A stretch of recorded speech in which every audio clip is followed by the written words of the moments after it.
hanggang ngayon po, ang pinaniniwalaan ng mga DDS na korap po, ang Pangulong Bongbong Marcos natin.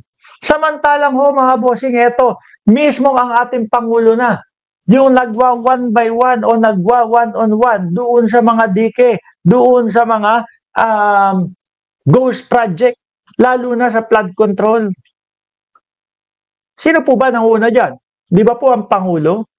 Inisa-isa niya, inuna yung Iloilo.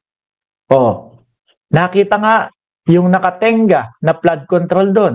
Sumunod, Marikina, pinuntahan. Okay, yung Marikina. Di ba?